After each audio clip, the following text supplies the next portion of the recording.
vez em quando eu vou olhar um pouco ao lado, porque o meu PowerPoint está aqui para eu poder guiar-me, está no monitor aqui ao lado. Bom, então, quanto a Beatriz começa a fazer a partilha do PowerPoint, o livro, não é, em que esse é o capítulo do livro, em que o capítulo do livro está presente, chama-se Migration Development in Southern Europe and South America During the Post-War Period, e isso foi um convite que a Beatriz recebeu e estendeu para mim, que tinha também um pouco de um desafio, não era, Beatriz, de como integrar essa perspectiva sobre os movimentos migratórios de Portugal, no caso, sobre a emigração de Portugal para a América Latina. Se puderes passar o PowerPoint, Beatriz. Uhum. Deixa eu ver aqui. Bom, a primeira coisa, não é nenhuma novidade, principalmente se nós pensarmos no caso do Brasil, é que a imigração portuguesa para a América Latina no século XX, ela não deixou ela sofreu ela teve algumas flutuações, não é, por conta também de vários dos eventos globais que acontecem no século XX, mas que essa migração ela não cessa, né? E o fato, assim, um dos grandes argumentos que nós podemos usar para dizer que essa migração ela não cessa, é que quando chega na crise financeira, né, já no século 2021, chega a crise financeira de 2008, essa migração ela volta a crescer. Né? Então, se no começo do século XX nós temos as primeiras guerras mundiais, que, como acontece em todos os lugares, ou seja, não é só a migração de Portugal para a América Latina, mas há uma diminuição dessas migrações, assim como a crise de 1930, como a guerra colonial portuguesa e depois o processo de descolonização afetam a forma como essa migração ocorre, em alguns momentos impulsionando essa migração, em outros momentos reduzindo essa migração, não é? A mesma coisa vai acontecer com o fim do Estado Novo, em 74, onde você vão ter algumas famílias com determinados interesses a tentar fugir, não é, do fim do Estado Novo, e quando você também vai ter algumas pessoas a voltar para Portugal dentro desse contexto. A própria instabilidade do continente latino-americano também vai influenciar na forma como é que esse fluxo migratório vai se estabelecer, né? Em determinados momentos, o continente latino-americano ele é extremamente convidativo para os imigrantes portugueses, em determinados momentos ele não é uma boa opção, e aí, principalmente se pensarmos ali década de 80 e década de 90, com aqueles altíssimos níveis de inflação, não é? A entrada de Portugal na União Europeia, ela vai dar uma outra né? E aí não é nem só para a imigração portuguesa para a América Latina, ou seja, ela faz uma transformação em todas as dinâmicas, em toda a dinâmica migratória para Portugal, né? E aí também quando começam a aparecer as grandes imigrações para Portugal. E, por fim, como eu já disse, a crise financeira de 2008, que já entra no século XXI, né? Mas que mostra como esse fluxo, ele nunca, na verdade, cessou.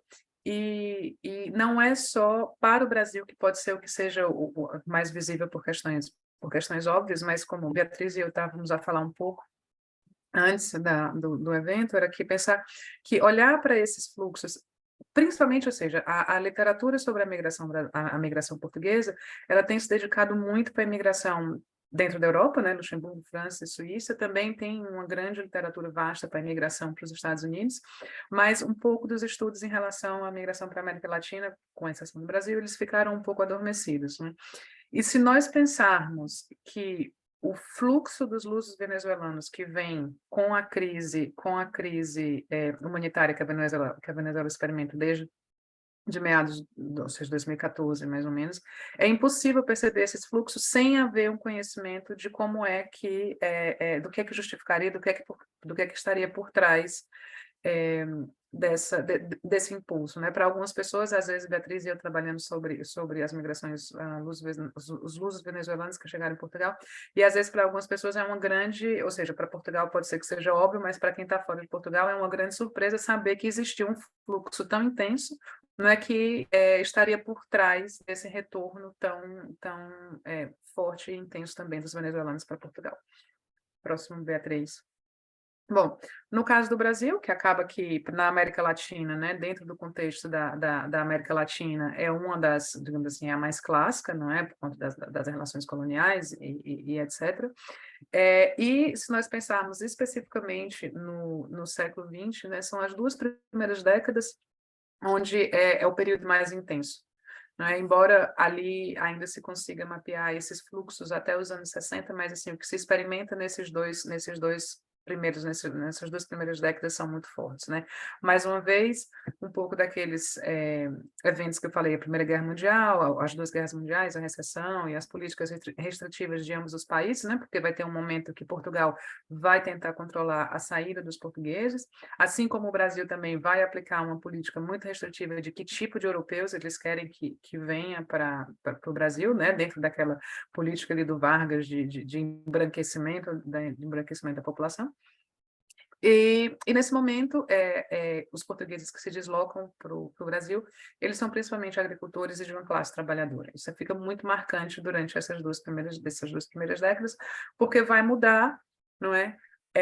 Ali, a partir da década de 60, que é acredito como um ressurgimento dessa década, dessa migração, não é? Pelo que acontece, ou seja, muito pelo que acontece em Portugal, as guerras coloniais, você tem muitas famílias que tentam evitar, né, terem que entrar na guerra colonial escapando para o Brasil, não é? Do mesmo jeito, depois, com o fim do regime, você também tem famílias que vão escapar para o Brasil dentro dessa mesma lógica, ali, com a guerra colonial, mas esse perfil já é um perfil bem diferente, né? E aí nós já estamos falando mais de uma classe média e mais de uma elite que vai se estabelecer no Brasil e vai dar uma outra também característica à imigração portuguesa, né, no Brasil, de como é que se desenvolve a partir de então. E depois, acabei de ver que Caravela está escrito errado, desculpa. E depois tem mais um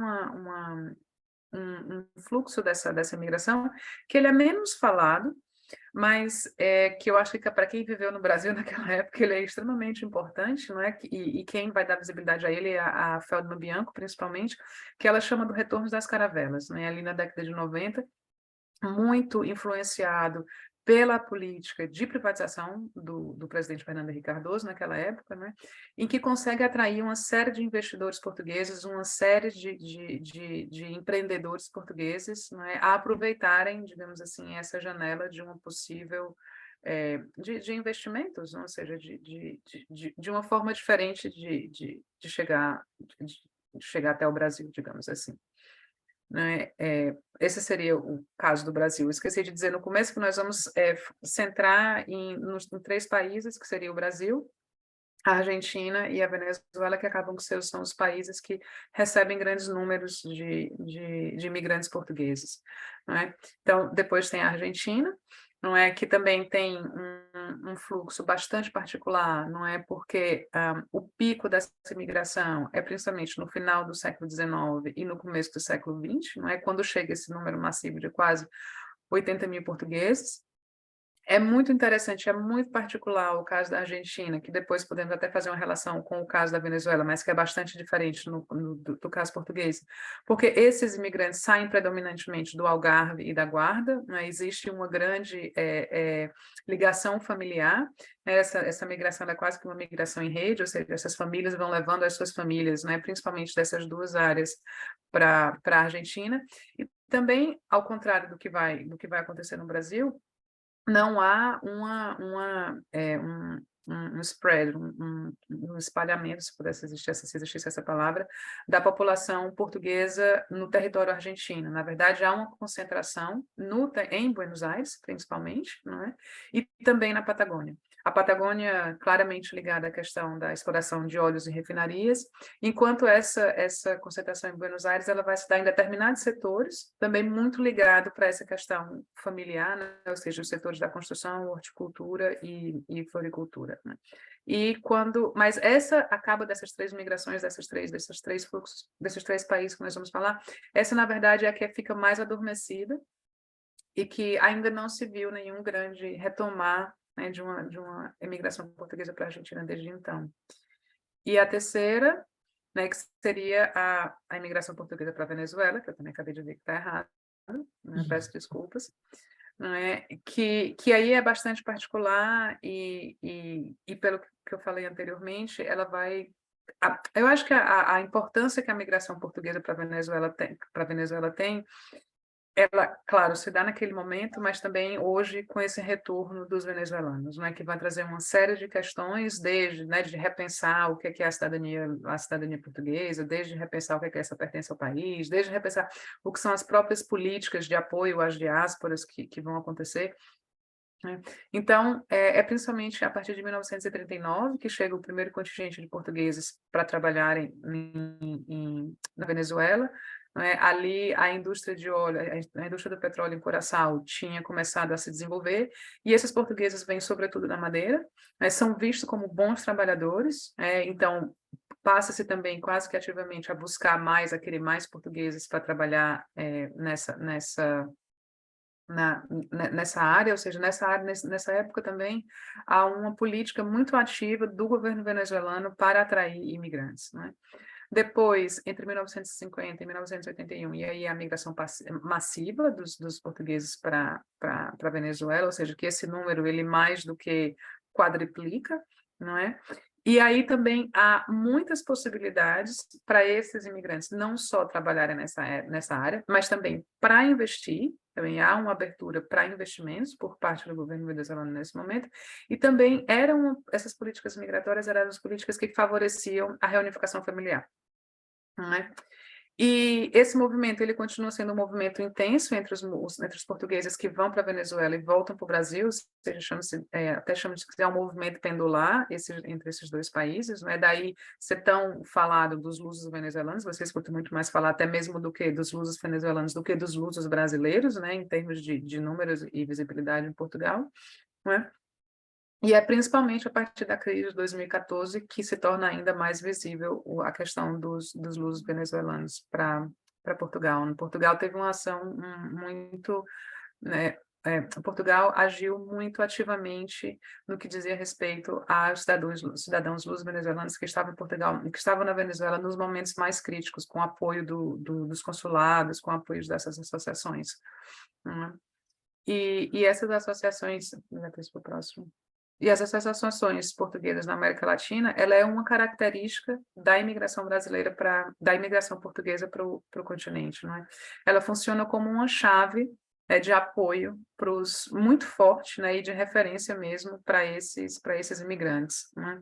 Então, no Brasil existe um grande número de entidades, né, espalhadas por todo o país, e ela começa a ter um declínio a partir do século XX, mas ela é retomada pela Associação dos Luso-Descendentes. Né? Você já não vê tantas associações de portugueses, mas você começa a ver a associação dos lusos descendentes.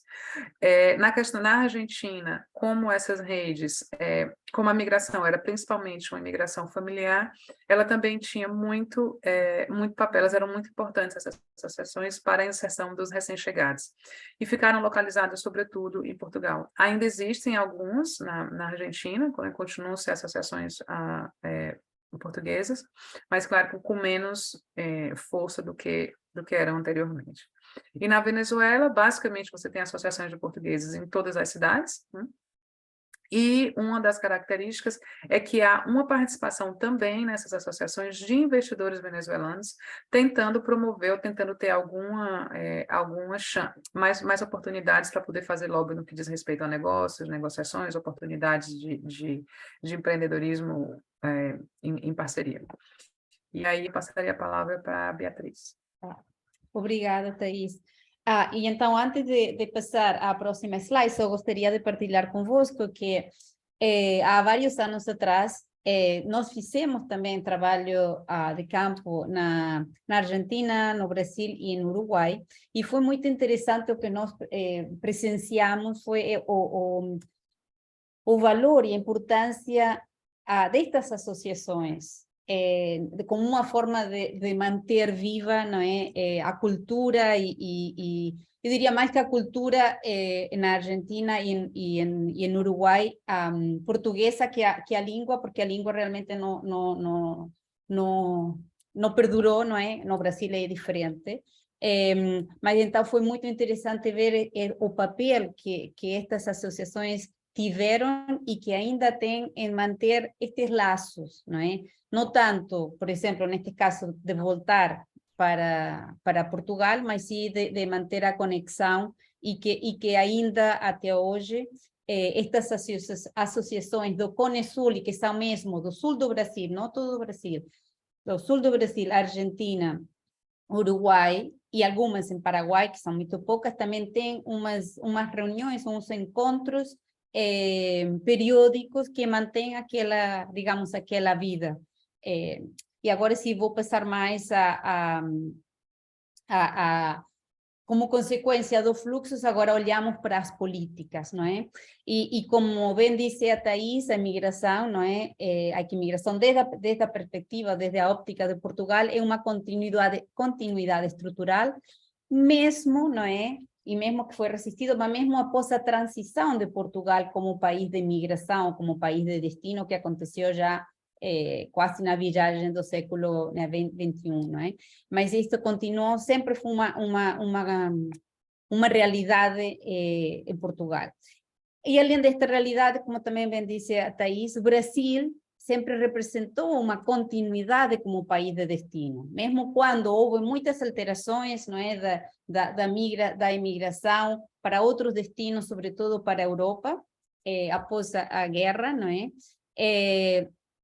Continuou, e os Estados Unidos também sempre continuou aquele vínculo, aquele destino do Brasil, como isto já foi também mostrado em vários outros estudos.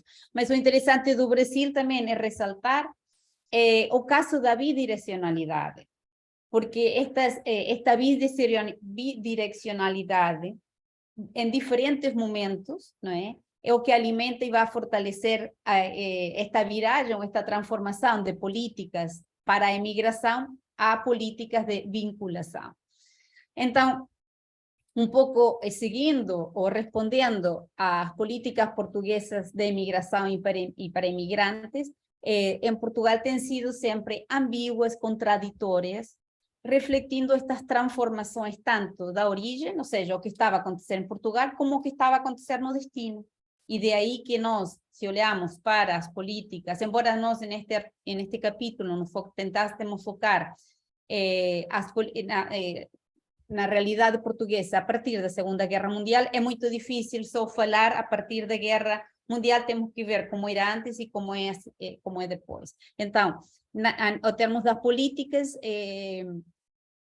as políticas eram liberais até o Estado Novo, que obviamente antes da Segunda Guerra Mundial, para depois voltarem a ser liberais. Então, há uma alteração, há variações, não é? Há mudanças, e uma mudança clara em relação ao direito a emigrar. Não é? É permitido ou não é permitido emigrar? E então, com políticas liberais era permitido, isto antes e depois do Estado Novo. Durante o Estado Novo não é permitido, embora isto não signifique que a imigração não acontece. E em relação a isso, muito também já foi dito de como a imigração, e sobretudo um olhar, não é, mais atual à imigração, era como que eu chamei o fenômeno das veias abertas, não é? Um pouco pensando nas veias abertas da América Latina, neste caso a imigração como veias abertas, não é? Dessa saída dos portugueses do seu país, e interpretada de certa forma como uma vergonha, não é? Porque isso que depois vai mudar, por isso que é interessante. Também, como já falou a Thaís, a decolonização, a redemocratização e a admissão de Portugal, ou a entrada de Portugal à União Europeia, acabam por ser diferentes pontos de inflexão, mas também podemos olhar como um longo período de ponto de inflexão. E a partir de aí, não é, o Estado começa a olhar para a imigração de uma forma diferente, começa a olhar, não é, como uma diáspora, e começa a promover, não é, aos poucos, esta conexão com a diáspora. Nos anos 80, por exemplo, se fala bastante, já a fim dos anos 80, se fala muito do mito do fim da imigração, como muitos de vocês sabem, também já estudaram, e é porque, sobretudo, se deve uma mudança de como se recolhem e como se querem os dados, não é? Tentando também dar uma nova imagem do país, não é? O país já tinha entrado na União Europeia, então, em princípio, as pessoas não deviam partir. Não é? E então, assim, desta forma, existe uma invisibilização da imigração, não é? Mas, ao mesmo tempo, também começam a se promover algumas outras políticas que têm a ver com, pronto, agora nós que mudamos, que somos um país novo, não é? Já europeu, não é? Vamos a atrair o investidor, ou vamos a repatriar o imigrante. Então, isto começou mesmo nesta altura, mas vai começar a ser mais relevante à medida que o tempo, digamos, passa. Nesse sentido, se criaram alguns programas de apoio ao investidor da diáspora, ou o programa Regressar. Agora, voltemos um bocadinho à história, não é? As políticas, então, até 1933, tinham sido, sobretudo, de proteção do imigrante, proteger o imigrante da exploração, que é o que acontecia, não é? Isto já acontecia no século XIX, sobretudo no início do século XX, as pessoas emigravam e sentiam-se desprotegidas, existia muita exploração nestes países de destinos, não é? Embora sim existia a liberdade de emigrar. Durante o Estado Novo, não é? Então, a imigração já é percebida de uma forma diferente e o Estado acha que deve responder aos interesses do Estado. Ou seja, é interesse do Estado, formalmente, que as pessoas não emigrem. Então, a imigração deixa de ser uma opção, não é proibida, salvo para as colônias na África, que aí já tem, não é percebida necessariamente como emigração, mas vamos a nossas colônias. E então, aqui o que acontece é uma doutrinação do imigrante para viver no exterior. E para mim este aspecto também é interessante, porque, como já vos disse, quando realizamos o trabalho de campo, sobretudo no Brasil, foi muito interessante encontrar e identificar imigrantes portugueses que tinham vindo ou que tinham ido ao Brasil desde a África, ou tinham voltado a Portugal, mas não se tinham dado bem e emigraram novamente para o Brasil.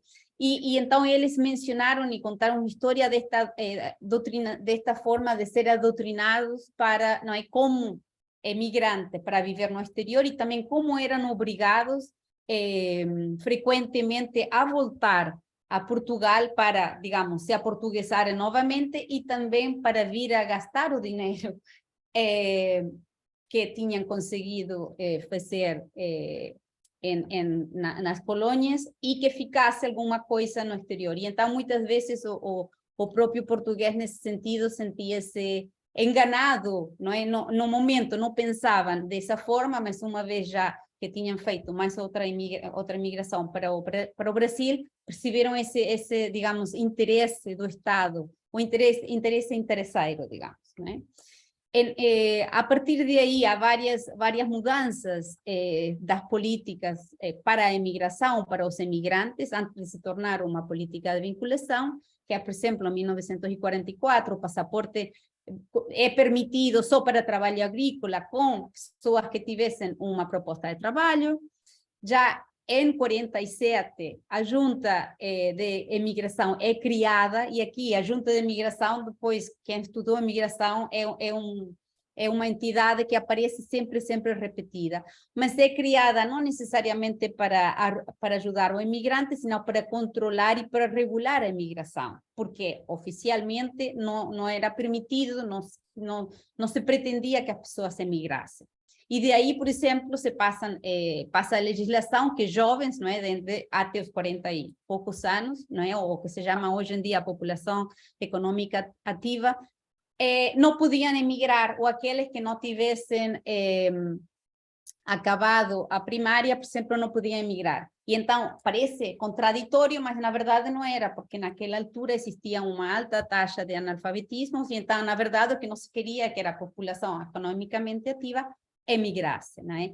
E aqui também coincide que, sobretudo no Brasil, há políticas restritivas que são adotadas para não receber, não necessariamente os portugueses, mas para proibir a entrada de pessoas analfabetas. Então, acaba, digamos, por coincidir. Mas mesmo assim, nós sabemos que também muitos portugueses conseguiram emigrar naquela altura.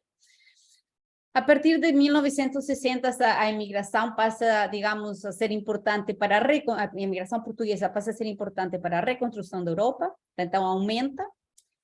Portugal assina acordos, mesmo que se resistisse digamos, a imigração, assina acordos bilaterais, e aqui então começa a ser bastante questionada esta junta da imigração, não é? E começa a ganhar terreno e relevância o Ministério dos Negócios Estrangeiros. Isto que parece uma coisa, digamos, uma luta entre entidades, eu acho que é uma coisa que permanece e se repete ao longo do tempo, inclusivamente hoje podíamos ver esta diferença entre entidades, se pensamos mais adiante, não, mais à frente, entre o Ministério dos Negócios Estrangeiros e o ACM, né? Quando o ACM assume também questões de imigração. E então acaba por ser uma coisa, digamos, uma situação que nem sempre está totalmente resolvida, ou que não é resolvida.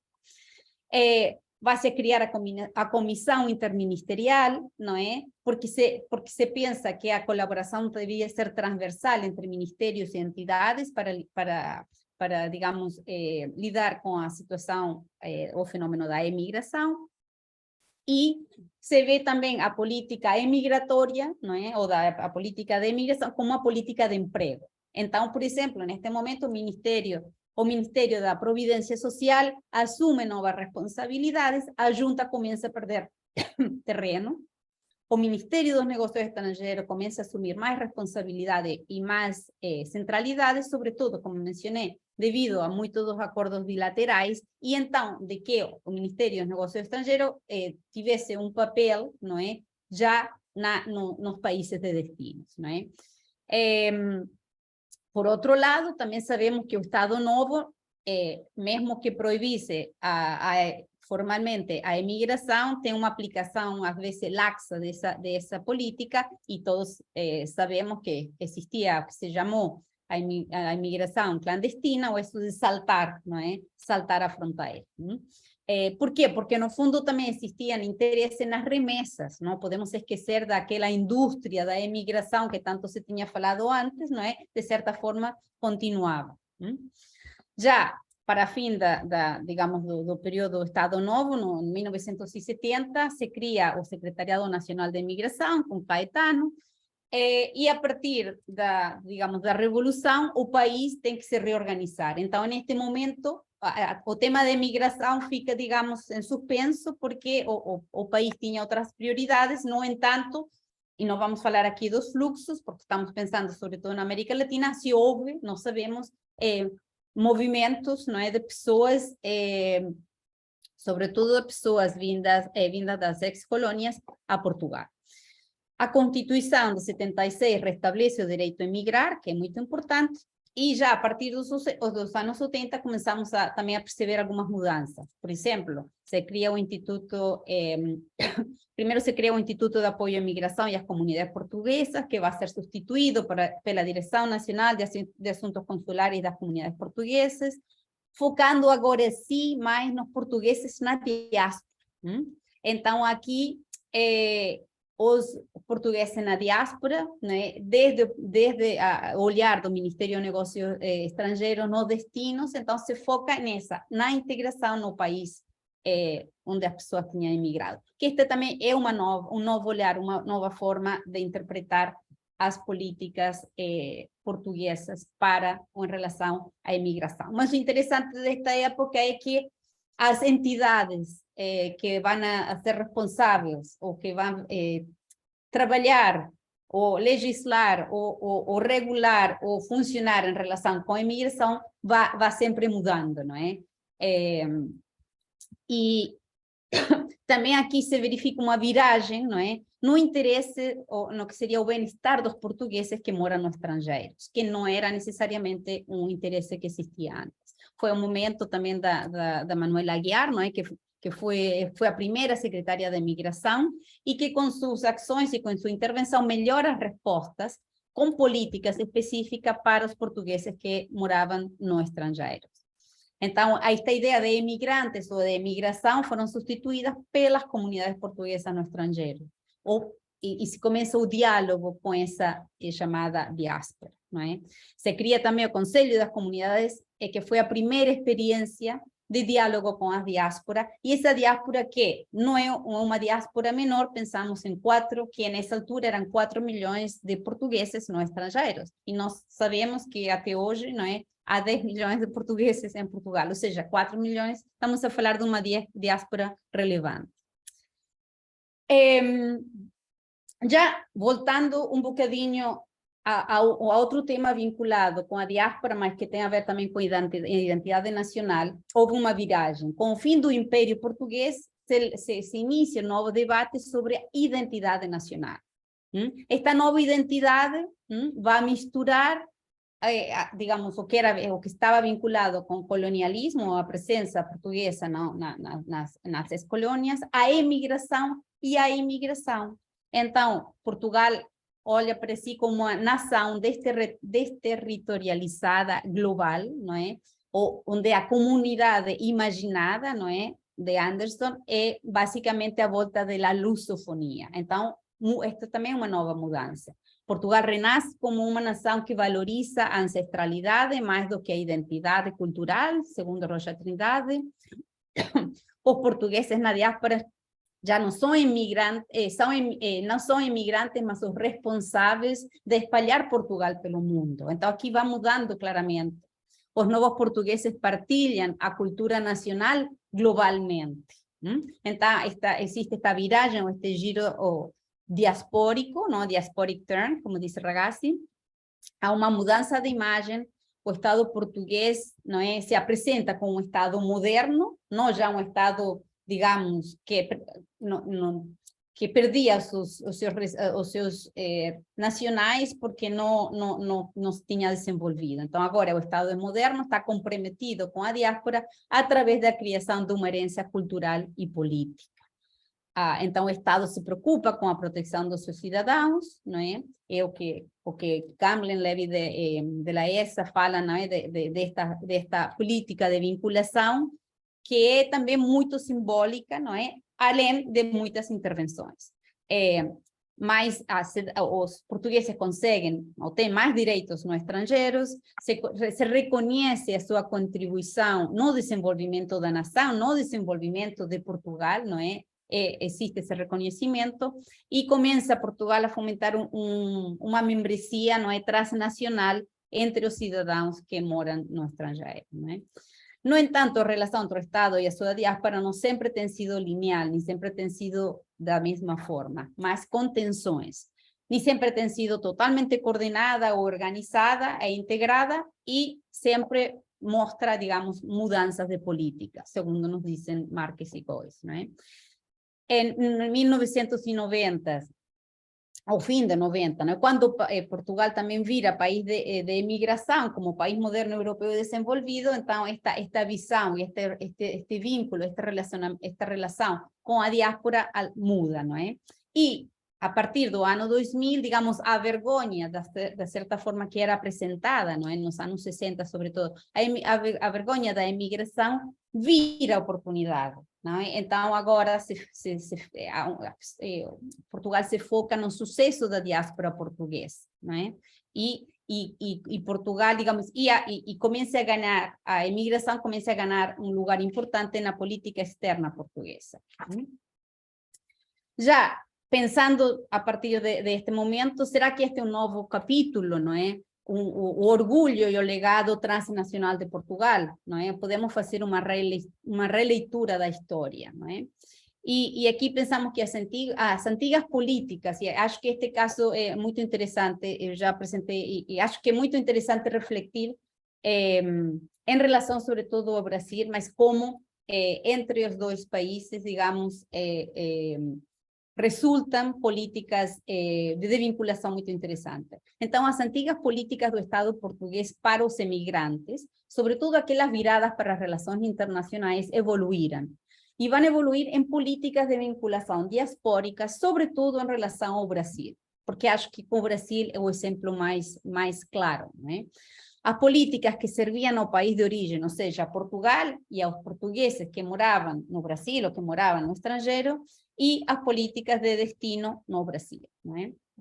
E aqui temos, por exemplo, casos concretos de políticas bilaterais de cooperação, como os velhos acordos, não é, assinados entre o Ministério de Negócios Estrangeiros português e o Brasil, não é, evoluem para começar a beneficiar, assim como beneficiaram no seu momento os portugueses, também beneficiam os brasileiros, não é? A partir, sobretudo, do ano 2000, não é? E podemos pensar no Acordo de Amizade e Consulta, que foi primeiro assinado, não é? A primeira versão foi assinada em 1957, é renovado, alterado, etc., no ano 2000, quando foi a celebração, não é? Dos 500 anos. Mas esse acordo, nós sabemos que esse acordo depois deu certas vantagens, por exemplo, para a legalização dos brasileiros em Portugal, e que daria vantagem para a legalização dos portugueses no Brasil, embora essa segunda parte não foi muito utilizada.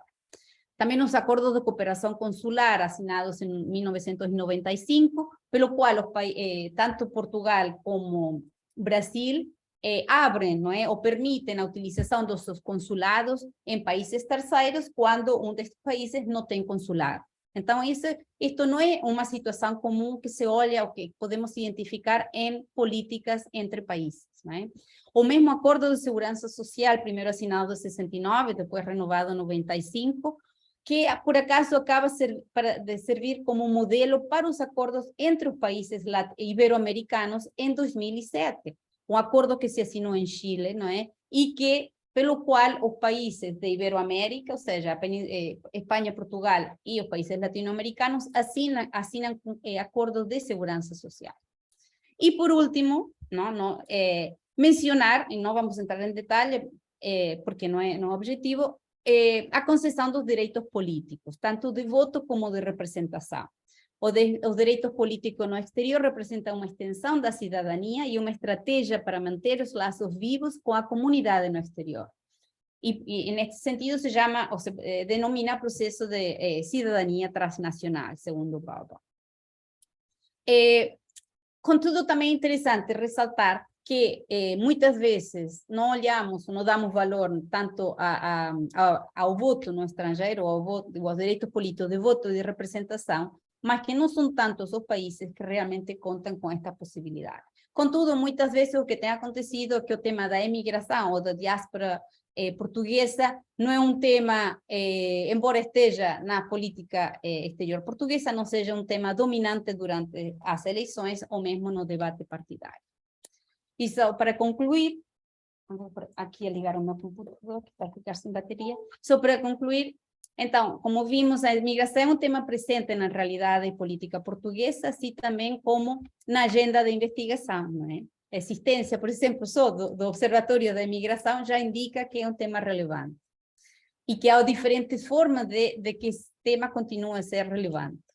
As redes sociais, como mostrou a Thaís, são nomeadamente o associativismo português, então redes sociais nesse sentido, não, nas novas redes sociais, desempenham um papel central na sociedade de destino e ainda tem um papel importante no plano social e cultural. Os novos olhares à imigração são necessários, às vezes, para identificar processos que não foram identificados anteriormente e podem oferecer uma nova perspectiva, uma nova leitura sobre a imigração e sobre as políticas de vinculação e integração. E, neste caso, acho que o caso Brasil-Portugal ou Portugal-Brasil mostra, não é, essa versatilidade dos acordos e das políticas em um momento pensadas, não é, por Portugal e depois também já incorporadas por outro país. E também podemos pensar no caso de Portugal-Venezuela, como bem a Thaís mencionou. Eu acho que neste caso nós sabemos que inclusivamente desde a chegada dos venezuelanos ou dos lusos venezuelanos, não é? Porque é bem importante como Portugal apresenta a chegada dos venezuelanos como lusos venezuelanos, já também se fizeram acordos, nomeadamente tentar facilitar a aquisição da nacionalidade devido às dificuldades, por exemplo, de conseguir documentação desde a Venezuela.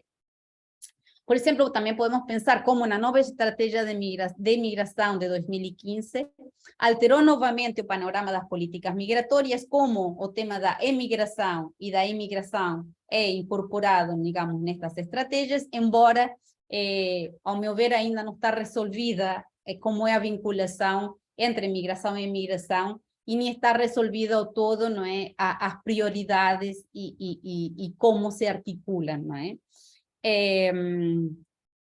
também como a legislação de repatriação do investimento tem vindo digamos, a ganhar terreno e a importância que tem adquirido nos últimos tempos. E, por último, só pensando já de cara ao futuro, não necessariamente só pensando na América Latina, não é? Mas de cara ao futuro, como as alterações da lei de nacionalidade e de investimento podem vir a alterar a diáspora. Estou a pensar, por exemplo, na quantidade de pessoas, sobretudo vindas de Israel, que têm adquirido a nacionalidade portuguesa, não é? Então, até que ponto? E as pessoas, não é? Que através do investimento, embora são muito menos, não é? Adquirem primeiro a residência, depois a nacionalidade, começam a ser parte desta diáspora portuguesa.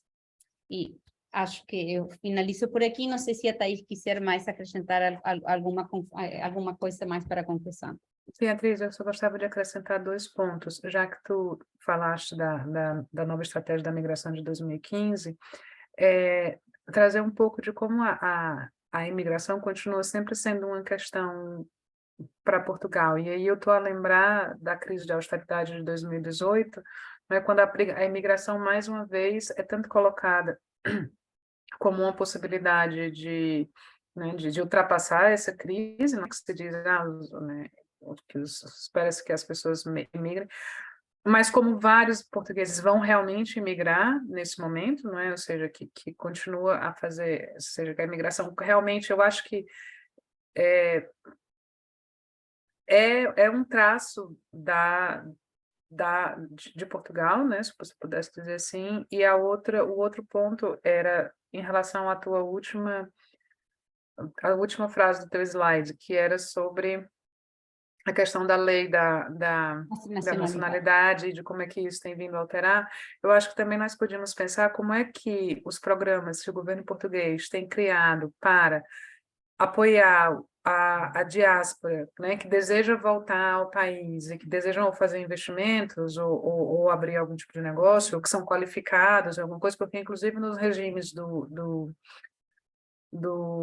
da cidadania da residência não habitual, não é, que permite uma redução dos impostos, né, de 20% durante 10 anos, os imigrantes portugueses que não viviam no país há 5 anos também podem qualificar para esse tipo de regime, né? Então, ou seja, como é que Portugal também tem oferecido outras possibilidades, né, para que essa diáspora possa voltar ao país. É isso. Obrigada.